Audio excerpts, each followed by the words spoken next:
Welcome to the Rustic Garden Homestead. In today's episode of Growing Food for a Family of 2 to 4, I'm going to show you how to fill the raised beds the cheapest way possible that we built in episode 1. So we're going to fill 4 raised beds. We're going to do a layering method. Bottom third of the raised beds, get lesser quality material. Could be firewood, branches, stuff that you scrape up from your driveway. That's what I did. Middle part of the bed gets, okay stuff. And then the top 4 to 8 inches, 10 to 20 centimeters, get the quality soil. Best way to fill them is to make the soil yourself. I'm going to show you how to do that. It's going to cost you anywhere from nothing to about $20 to $25 to fill each of these beds, depending on what resources you have available on your property. And again, we're going to go over the trellising. This will get you set up, ready for growing possibly in the fall. The next episode will cover planting radishes, mustard greens, spinach, arugula, just some basic cool weather crops for the fall. And then come spring, I'm going to grow just about anything you can think of in these 4 beds. Show you how to plant them, tend them, take care of pest diseases, harvest, the whole 9 yards. All right, let's get started with really looking at what we can fill these beds with and talking a little bit about trellising. This is great stuff for the bottom third quarter of your raised bed. Not fully broken down, chunks of wood, sticks, leaves, some dirt. It's going to be perfect just to sit in there, decay, slowly feed the plants. The deeper roots will get to there, won't be bothered by the fact that this stuff isn't broken down. It's the top portion of the raised bed soil that has to be quality. This is going to fill up a lot of the raised beds. It's going to save me some money. I mean, this is really just perfect stuff. Filling your raised beds can be, 1, extremely confusing, and 2, very expensive. Because when you go to the big box stores, you see all these bag products and they sell all kinds of different things on there and they're pretty much the same. Don't overpay for them. Please check out the video in the video description. Explains to you what you're buying in these bag products. And then once you're kind of educated a little bit about it, buy whatever you want, whatever you feel is best to fill your beds. In this case, we're using that good stuff that I just showed you from when I was splitting logs and doing some, yard work around my beds. I'm left with all this. Perfect for the bottom third of your bed. In this case, we have 12-inch sides, so we're going with about 4 inches, 10 centimeters worth of this product just thrown down there. Does not have to be quality stuff. It's going to hold water, it's going to decay, worms will love it, microbes will love it. Your roots that grow deep from your plants will go right through it into the earth. It's not going to be an issue. You don't want this on the top of the soil because it'd be problematic. So we're going to put down this layer, and then we put down sort of a run-of-the-mill grade right in the middle. Could be bag topsoil, edgings from your property, nothing fancy for that middle third or that next 4 inches. And then really the top 4 to 8 inches of your bed should be quality stuff. And I'm gonna make mine. I'll show you how to do that. But first, I'm gonna get this down throughout all 4 beds. If you don't have a lot of this, you could use firewood, something like that. Just drop it in. You could use sticks, cut branches, whatever you want. You're just filling that bottom third, it doesn't have to be perfect. With this lesser quality material, it's going to save you a lot of money, but the plants really do love it. It holds moisture, worms love it, microbes love it. It's really nice to have because it does help with moisture control in your beds. And it's cheap, if not free, and it really fills the bed without having to spend a lot of money. Just a quick look at the beds partially filled up. Now the tomatoes normally wouldn't be in there, but a couple more weeks before my frost comes, so I'm just gonna let them survive, see if those tomatoes ripen. Now this bed is filled a little bit more than the one right here. Please don't measure, just kind of eyeball it. You'll drive yourself crazy if you're trying to go with, perfect measures of 4 inches or 10 centimeters, just something like that. Coming down to the beds here, I started running out of material. So that one looks pretty good. Again, you could put in firewood, branches, etc. If you don't have any of these materials, you can use shredded hardwood. This is just half a bag. That's 3 cubic feet of shredded hardwood. And you would just set it up something like that. I'm gonna need some more materials down here. I'm gonna go look for those now. But shredded hardwood would work really well. It's gonna hold even more moisture, better than the stuff over here. Pretty close. Microbes will move in, worms will eat it. Perfect for the deeper roots. And again, this stuff is cheaper, so you save money, of course, but it really does hold a lot of moisture, and your plants are going to appreciate that, especially come the heat of the summer in July and August.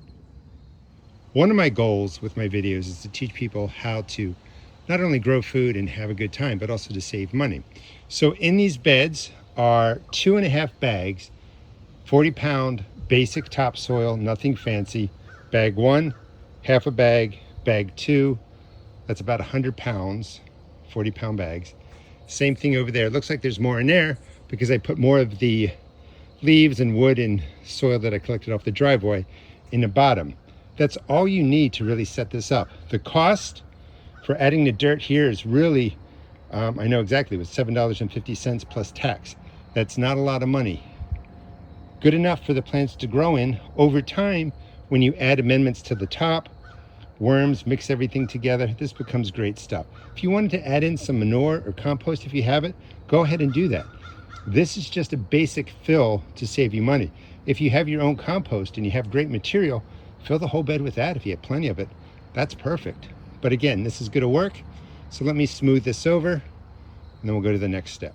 The 2 beds here look pretty good. They're a little bit higher than I would want, and I can take some of the material out, put it in the other beds, but I really know you don't have to be exact. Everything's gonna work out fine. What's really important is, and check the videos in the video description, is you want your topsoil to be earth, sand, silt, clay, more earth, not just a bunch of shredded hardwood. Shredded hardwood's great for the bottom. You really just don't want a lot right in the middle. Down here, the logs and shredded hardwood. Sometimes the bag topsoils are just pulverized wood with no real soil in there, no clay, no earth, no silt, nothing like that. It's wood. You really don't want that. So check out the bag product. Make sure if you're buying topsoil, it has topsoil in there. Now this is pretty low. That's fine too. You don't have to be exact. You could just drop in the shredded hardwood, or you could fill half the bed with the cheaper topsoil, better stuff on top, however you really want to do it. Bottom line is that this works. You have a lot of options, and I just don't want you buying premium bag soil products that are so expensive that it literally could cost you, $100, $125 using those products to fill this bed. There's just no reason to spend that much money. Across all 4 of these beds, you could spend $300, $400, $500. You just don't need to do that. The next step is making the soil that's going to go onto the top of the raised bed. And again, you're focusing the quality stuff really on that top 4 to 8 inches, 10 centimeters to 20 centimeters. That's where the surface roots of the plants are going to grow. That's where a lot of the fertilizers and nutrition will be. And then the deeper roots grow into the other stuff. Again, check out the video description for more details. I have dozens of videos on this, but the short version, this is just bag topsoil. This could be edgings from around your perennial beds or your property. And it's going to be 1/3, 1/3, 1/3. It doesn't have to be perfect. This is peat moss, no nutritional value, but really creates a nice loose growing medium, holds water, helps the plants really establish nice roots. And then this is compost. Organic matter, really important for your garden. And it'd be 1/3, 1/3, 1/3. We mix it together.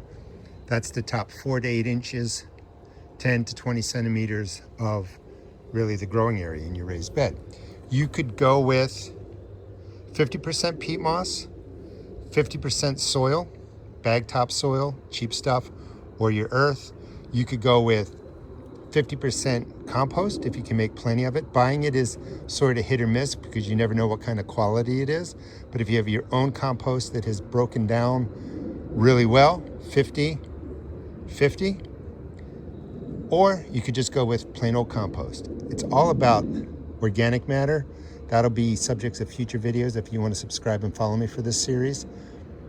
But we all can't make tons of compost, so we kind of make it this way. 1/3, 1/3, 1/3, we mix it together. Let me do that, show you what it looks like. Once mixed, we end up with this beautiful stuff, great for containers, earth beds. In this case, we're doing raised beds. And when you squeeze this, you can see that it just breaks apart, nice and loose. Versus the basic topsoil we put in the middle, when you squeeze that, It's a little more compact, you know, and plants will grow fine in this. But we don't have to make this quality stuff or buy it and fill the whole bed. We can go with the 1/3, 1/3. And now this is gonna get put right on top. Just real quick, as you're putting it in, go ahead and mix it in a little bit to the layer like that. This is gonna be perfect. This bed is filled. Leave about 1 inch, 2.5 centimeters on the top. Future videos, we may put down some mulch here, or we may put over some plastic to give it some protection from the frost. Subjects of future videos. All right, this bed is set up. It's perfect. We did not put in any organic granular fertilizer. That's something we can do when we put in transplants or in the spring.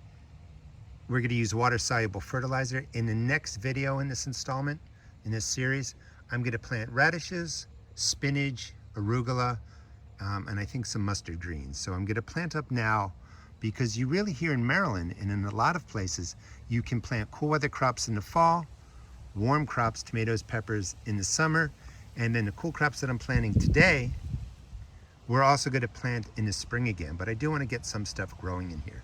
But this guy's all set up. Looks great. It's a little bit dry because peat moss typically comes dry. After we put the seeds in, you would water it in. The one thing that I'm going to use when I put the seeds in is a water-soluble fertilizer. And just real quick, the organic granular fertilizer, the dry stuff that you sprinkle down, is a slow release. It takes time to break down. Microbes have to break it down. Get it into really break it down so that it's into components, nitrogen, phosphorus, potassium, that the plant can pull into its root system. Water-soluble fertilizer is already in a form that the plants can use. So it's a fast-acting fertilizer. And that's all we really need for the fall. Growing vertically is a great way to save space. Helps you manage vining crops, all of your tall crops. I have a lot of videos on building trellises, creating trellises. I will link those in the video description. As we walk through the garden, I'll show you some examples so you can get some ideas. A trellis obviously can go up any way that you want. What you always want to be aware of is however you set it up, it's going to cast shade. So I have the southern sun mostly over in this direction. By setting up my trellis this way, when the southern sun is up and it tracks west, it's going to cast shade down there. When we come over to the boxes that we're working on, I want to be thinking about where the most intense sun is. South, west. I want to make sure that the southern sun is getting in between the beds like we were talking about in the first video. So if I set this trellis up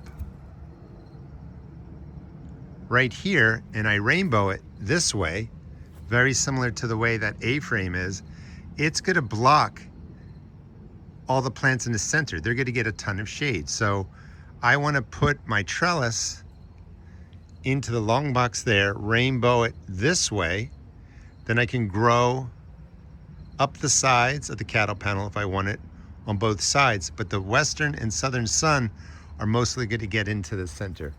Here's a good example.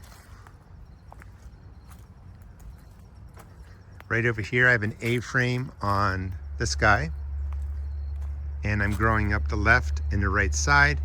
The southern western sun gets into the center, creates light. Here's a bigger example. 2 raised beds there. The cattle panel arch, this is called an arch trellis, goes in right there, arches over, comes down that side. Southern sun, western sun mostly gets into there.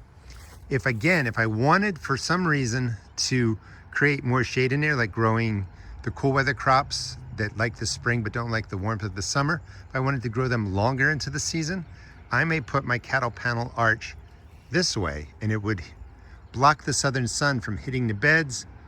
Enough sun will get in there for the cool crops, and I'm going to be able to grow those longer into the season, because when the hot sun starts warming up your lettuces and your spinach and stuff like that, they tend to bolt. That's just some of the thoughts you want to have when you're placing your trellis. How is the sun going to be blocked by the position you put your trellis in? Then we have other basic trellises like this. This will be linked in the video description. Built this myself. You could take this and you could put it right here, It would block the southern sun. That may be used again for purposes of like growing plants that don't like the summer heat. You could put that trellis right here, then that southern sun is going to get into there. You could put the trellis back there so that the southern sun comes right through here, hits that, and then the shade gets cast in that direction. So you want to be thinking about how you want to do that. The trellising that I'm going to be putting up is this. That is shelving for closets. You can get that at Home Depot, Lowe's, Walmart, all the big box stores. And they come in all different sizes. That one is going to get placed right in there. And I'm gonna probably grow green beans or something up that.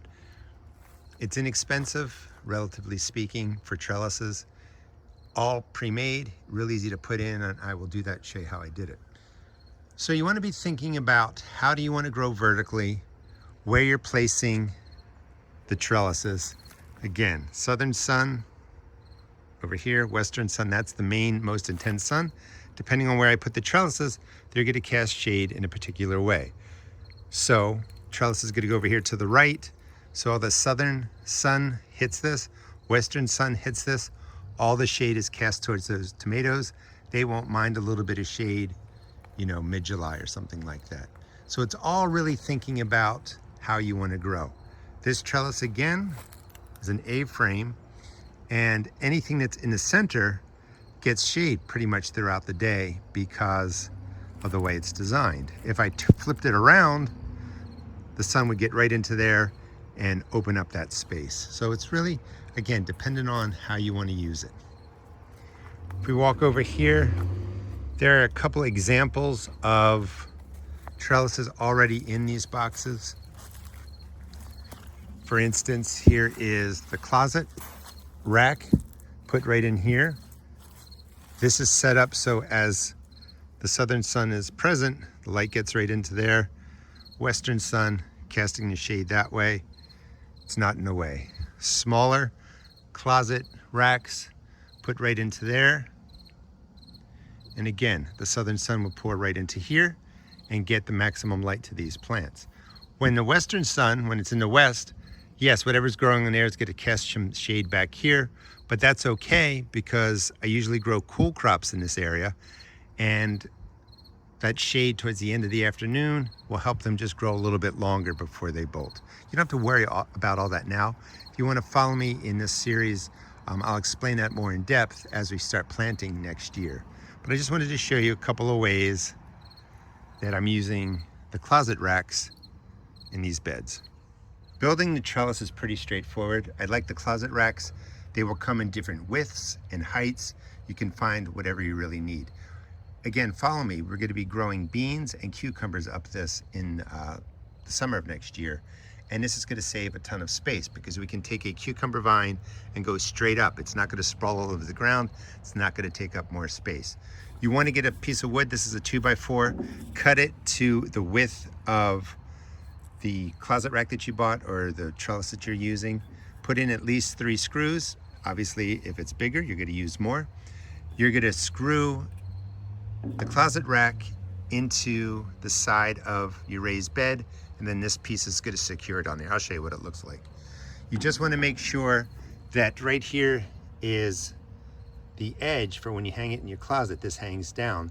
You don't want to put this part into the back of your raised bed or it's going to be off. You want this part to be sticking out this way. You'll see what it looks like in a second. Just keep that in mind because it'll save you a headache. And I'm going to then place this about right there, screw it in. That will secure the rack as a trellis, you know, for a very long time. If for some reason it's a little bit wobbly or it doesn't seem strong enough, you do the same thing. You get another piece of wood and then maybe you put one right here and then another one up here, and that just makes it a little bit more stable. But this is all you really need to do to get the trellis into position, and then of course go ahead and fill the bed, and you're really going to be maximizing the space in this small raised bed right here. The trellis is in place. This is actually, I think, an 8-foot trellis. You know, you don't want to go too high beyond the stretch of your arms, but remember, as a cucumber vine goes up that, you don't have to let it keep going up. You can bend it back down and just point it downward. But you want at least 6 feet of space from the edge of your bed right down there upward to maximize the trellising or the vertical growing. So real easy, put it right into the center here. Again, I want it in this place so that the southern and western sun, you know, the light hits right in there, everything grows great. Anything that's going to be shade will be cast backwards. And here's the lip I was telling you about. Make sure that comes outward so that it's not pushing in here, making things uneven. And then you just put your board on. Put in the first screw first, don't put these in, and then you can move this side to side because there's only one screw in there and adjust it. And I just made this line right here mostly even. Well, let's try that again. I made the line right here on the rack even with the edge of the raised bed. That keeps it pretty level. Then I went in, put in the other two screws, and this is solid. This is not going to go anywhere. Perfect. This is going to last for years, and I will be able to grow cucumbers or beans straight up there, and it's going to save a ton of space. Second trellis is in, set up just like the first one. Plenty of vertical space. It's going to give me a lot more room. If you were using cattle panel, and this is, you know, really a great piece of trellising. It's big, it's 14 feet long, about 4 feet wide, so you do need a truck to get it home.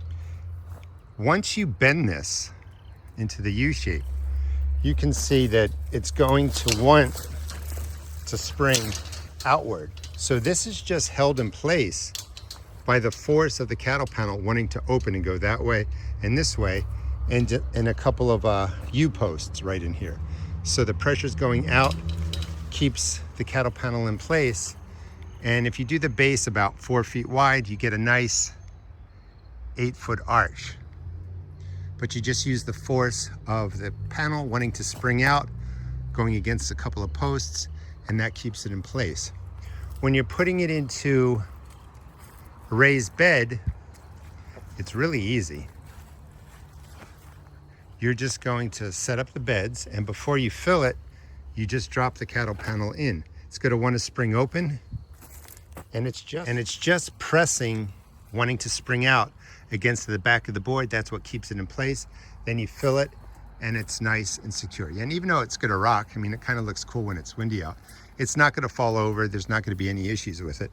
You just have to decide, you know, which way you want to place this in your bed. The longer the distance between the sides, meaning if you put, you know, this bed maybe over 2 more feet, the lower the top of the arch is going to be. And, you know, design it how you wish. This is about 6 feet, just above my head. And it's perfect for growing vertically in the front part of this bed, back part of that bed. Southern sun comes right into here. The beds are completed. And again, follow me for 2026.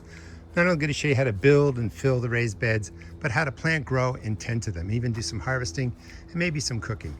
These are all filled.